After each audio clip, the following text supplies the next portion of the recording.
Okay, if you're like us, you have thousands and millions of fly boxes, but how do you organize all of your flies? We're going to give you a quick breakdown and tell you how each of us organizes his system. Fly, fish, food. Okay, I'm going to give you the rundown of my fly boxes. I prefer mostly these CNF boxes for most things. There are other boxes that I do use that I'll show you. But I pretty much organize my fly boxes based on hatch for dry flies. So I'll have like a Baetis hatch or mayfly box or a caddis box or a midge box that are all dries. But for the most part, most of my midges are all together in the same box. This happens to be one of my Euro boxes with all types of nymphs in it.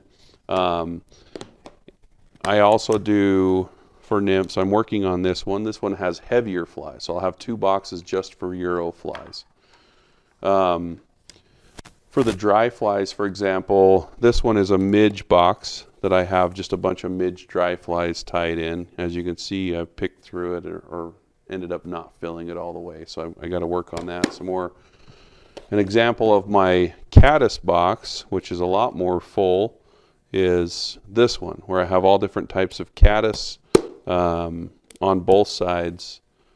This is actually a midge box, but just because a box says it's for a certain thing doesn't mean you have to use it for that. Moving on toward lakes, I have several boxes for lakes that are set aside for leeches and buggers, and then I have a box just full of chironomids and scuds. What else? Oh yeah, for streamers. We get this question all the time. What is the best box for streamers? So I've gone through all different types of boxes. The kryptonite for streamers is finding something you can put articulated in.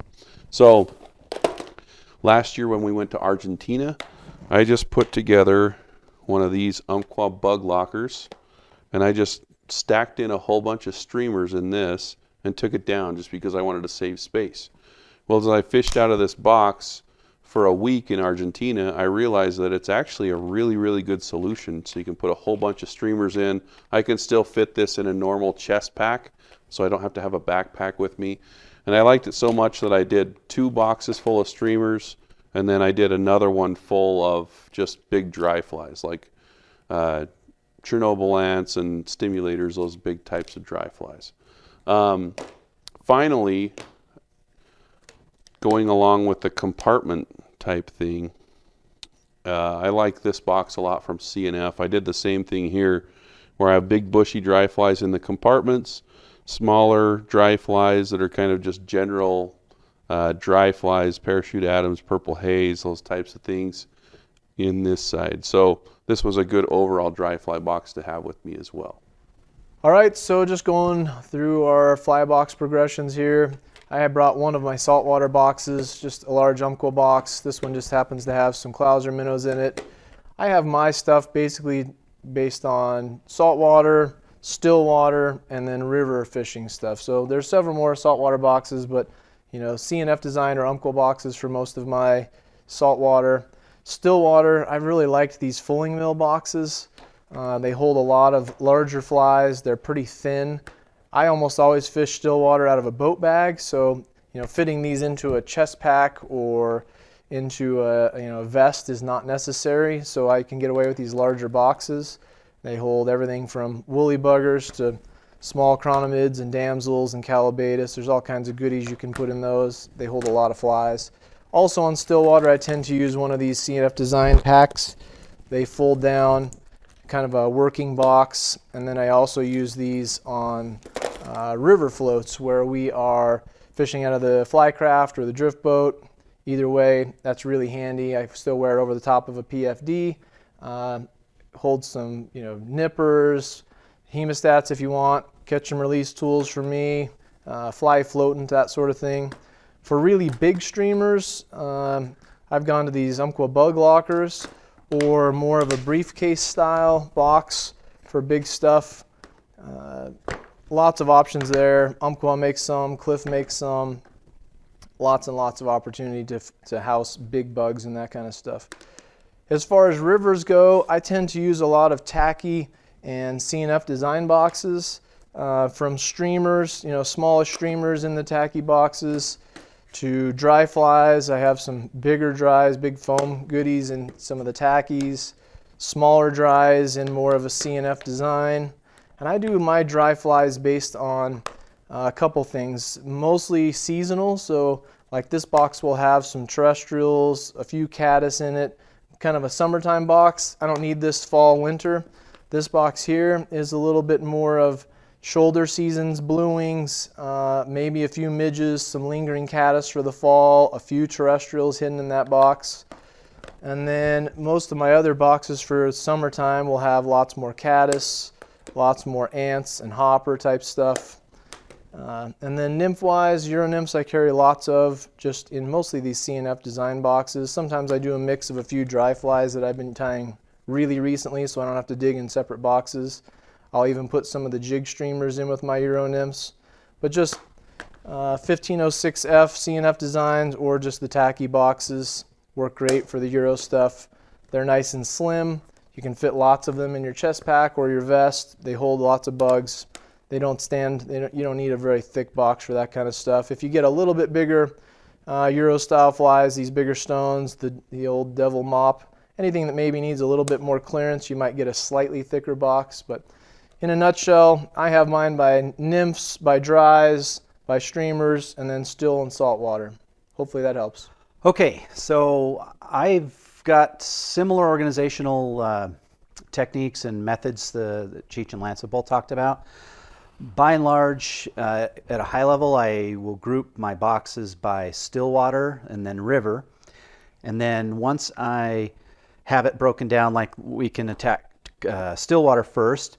So I fish a lot of chironomids, so I'll actually have a whole box, and this is a newer one that I'm doing with chironomids, but this whole box will be dedicated to chironomids, and it's one of the leaf jobbers that can fit, I don't know, 900 flies or whatever. I'll fill it for sure, and I'm drawing from some old boxes and also building new ones. Additional from there, and again, usually because I divide these into stillwater, I'm fishing lakes, obviously, so I probably don't need a lot of caddis patterns. But if I do need some odds and ends ones, I usually have kind of a miscellaneous stillwater box, and that will include, and sometimes I'll have a damsel box, but I've got damsels, scuds, dragonflies, and then sometimes I'll even include some dry flies in this one. So if I've got lakes that have caddis and that sort of thing, I'll put them in a kind of a miscellaneous box. Because in a calabatus hatch, I'm usually fishing the nymphs and the dries, I actually have a calabatus box. And so I'll put the dries and the nymphs in that one. And that way, if I do progress from a hatch with the insects up to the dries and the adults, I've got that box there.